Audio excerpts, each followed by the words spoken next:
Selamat sore Mr. Edi, kami dari kelompok 3 akan mempresentasikan mengenai Presiden Gus Dur. Pertama-tama kami akan memperkenalkan diri terlebih dahulu, saya Ilen.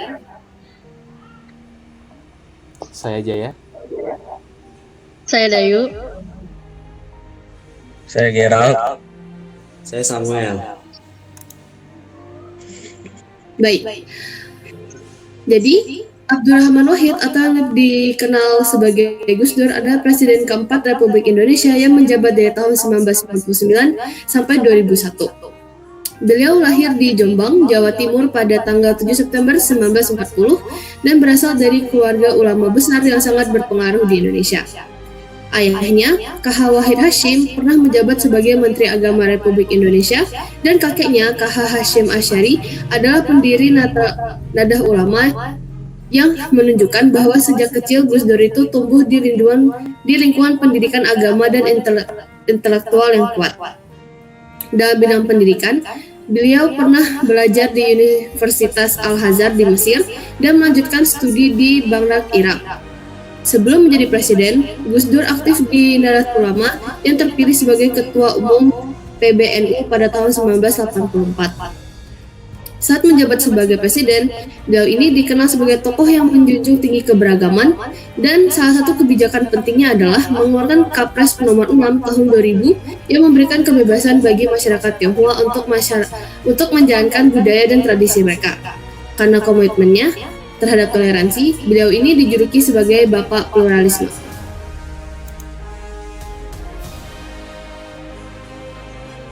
Nah, Gus Dur ini memiliki banyak hal unik. Beliau ini sering terlihat tertidur saat acara penting, tapi tetap bisa memberikan tanggapan yang cerdas, serta ia juga menguasai beberapa bahasa asing seperti Arab dan Inggris. Walaupun tidak memiliki gelar sarjana, kecerdasannya sangat diakui. Gus Dur itu juga dikenal tidak mempunyai dompet karena sering memberikan uangnya kepada orang lain. Selain itu juga, gaya hidupnya sangat sederhana.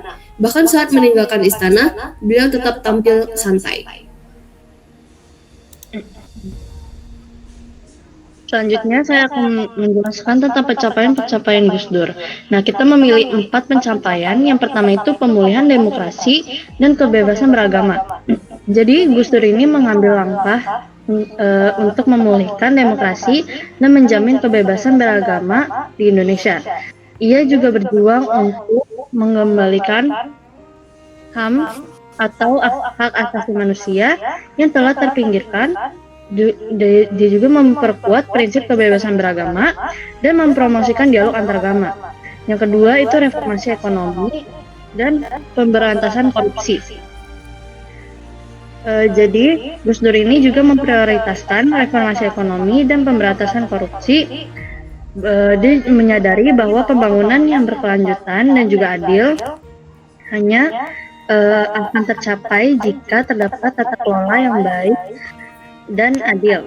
Dalam upayanya untuk mencapai tujuan tersebut, Gus Dur mengambil langkah-langkah penting untuk mengurangi birokrasi yang berlebihan, mendorong investasi asing, dan meningkatkan transparansi dalam pemerintahan. Ia juga mendorong partisipasi aktif masyarakat dalam pengambilan keputusan ekonomi, menggandeng sektor swasta, dan memperkuat sektor ekonomi mikro dan kecil.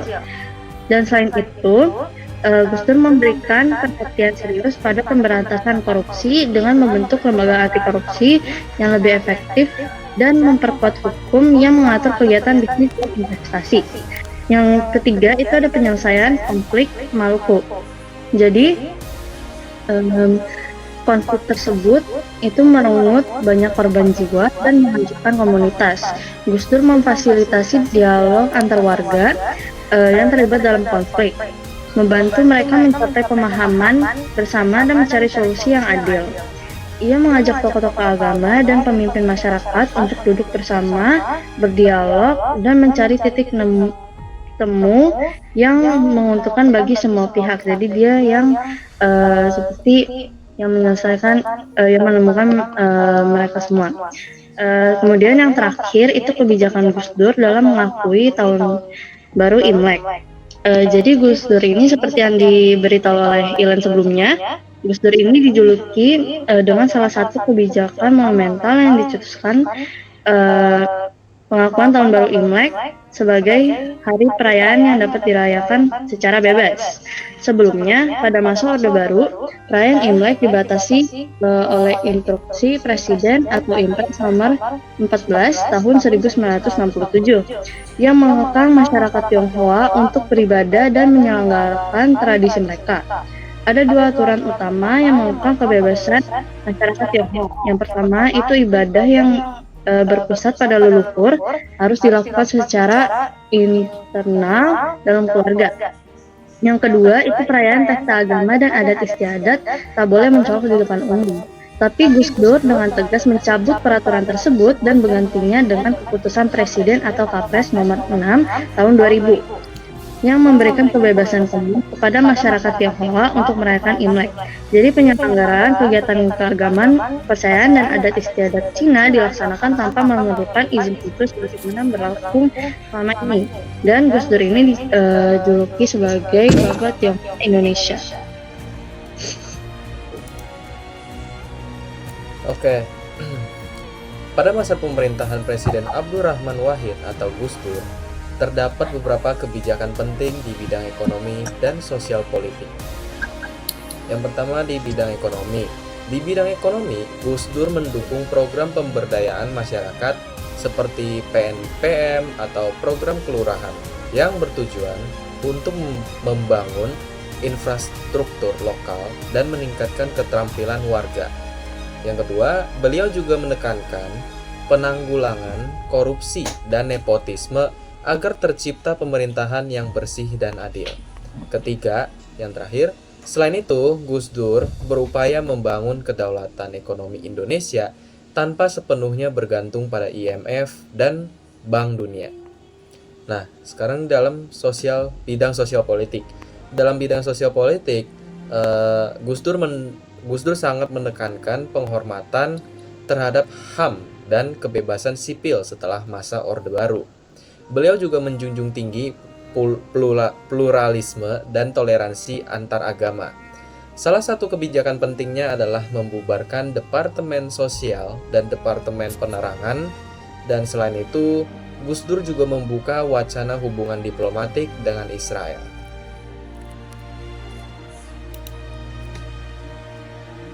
Baik, kita lanjut. Ini adalah kita akan membahas hal-hal yang tidak umum yang pernah dilakukan Gus Dur pada masa pemerintahannya. Nah, jadi yang pertama itu Gus Dur itu pernah membubarkan Departemen Penerangan, kayak yang tadi udah dibilang Jaya ya. Jadi Gus Dur ini membubarkan Departemen Penerangan karena dinilai tidak bermanfaat dan malah cenderung merugikan. Karena Departemen Penerangan pada saat itu masih sangat kuat pengaruhnya oleh otoriter Orde Baru yang membatasi kebebasan pers dan berekspresi, bahkan disertai dengan praktik pemerasan terhadap media. Nah, dilansir dari karya tulis Reformasi Birokrasi, kebijakan Abdurrahman Wahid ini mengenai pembubaran Departemen Penerangan dan Sosial, jadi dia ini membubarkannya karena masih bersifat otoriter dan ada kebiasaan memeras uang dari penerbit media yang telah mengakar. Pembubaran ini menjadi langkah awal membuka kebebasan berpendapat di era reformasi. Lalu yang kedua, kita akan membahas perayaan dia itu membantu untuk menjadikan perayaan Imlek menjadi libur nasional. Nah, jadi pada tahun 1999 jadi Gus Dur ini membawa suatu angin perubahan, yaitu mencabut Impres nomor 14 tahun 1967. Melalui keputusan Presiden nomor 6 tahun 2000, Gus Dur menetapkan bahwa Imlek boleh dirayakan secara terbuka sebagai bagian dari ekspresi budaya. Tidak hanya itu, Gus Dur juga mengakui Konghucu sebagai agama resmi di Indonesia. Sebelumnya, Konghucu ini hanya dianggap sebagai agama kelas 2 dan hanya diakui secara administratif tanpa kebebasan beribadah yang nyata. Langkah Gus Dur untuk menjadikan Imlek sebagai libur nasional ini tentunya adalah langkah yang sangat berani. Ia tahu betul bahwa ia akan menuai kritik, namun dia tetap melakukannya. Lalu yang ketiga adalah membangun hubungan diplomatik dengan Israel.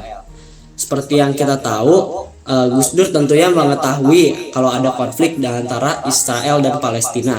Namun ia tetap memilih untuk membangun hubungan diplomatik dengan keduanya dengan alasan Indonesia tidak mungkin berperan dalam perdamaian Palestina dan Israel jika tidak menjalin hubungannya dengan keduanya. Nah, dilansir dari Budiarto Sinamba dalam Damai Bersama Gus Dur, ada dua alasan yang diutarakan Gus Dur mengapa ia ingin menjalin hubungan diplomatik dengan Israel. Pertama, Gus Dur ingin memastikan kapitalis George Soros yang keturunan Yahudi tidak mengacaukan pasar modal. Dan yang kedua, ia ingin meningkatkan posisi tawar Indonesia di Timur Tengah. Sebab saat itu Timur Tengah tidak pernah membantu Indonesia menghadapi krisis.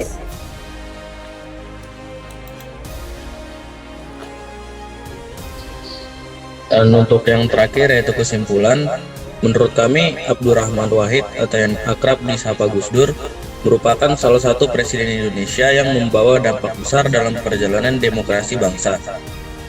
Ia memimpin Indonesia pada masa transisi reformasi yang penuh tantangan. Ketika kepercayaan masyarakat terhadap pemerintah masih dalam tahap pemulihan, di tengah situasi tersebut, Gus Dur hadir dengan berbagai kebijakan yang berani dan berbeda dari pemimpin sebelumnya.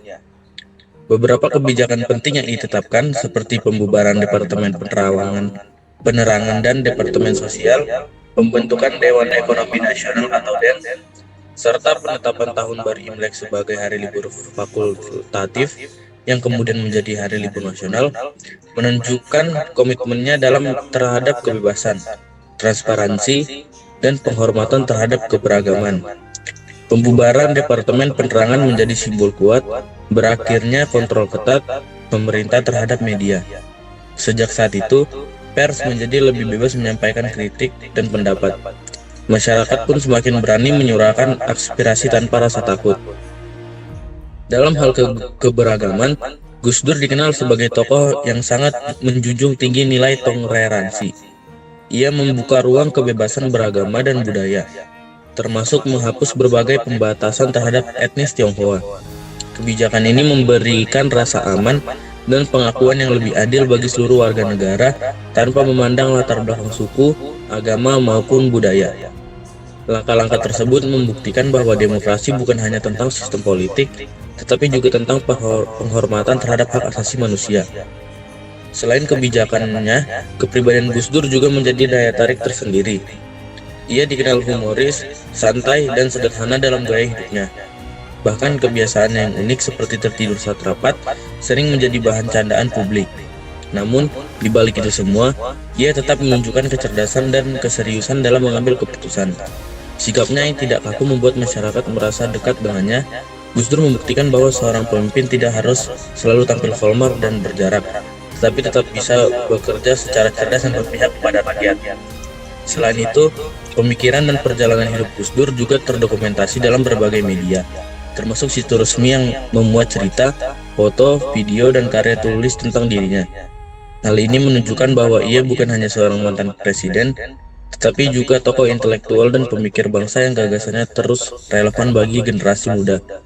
Keberadaan dokumentasi tersebut membuktikan bahwa Gus Dur adalah sosok yang dicintai, dikenang, dan tetap memberi inspirasi bagi masyarakat Indonesia hingga saat ini.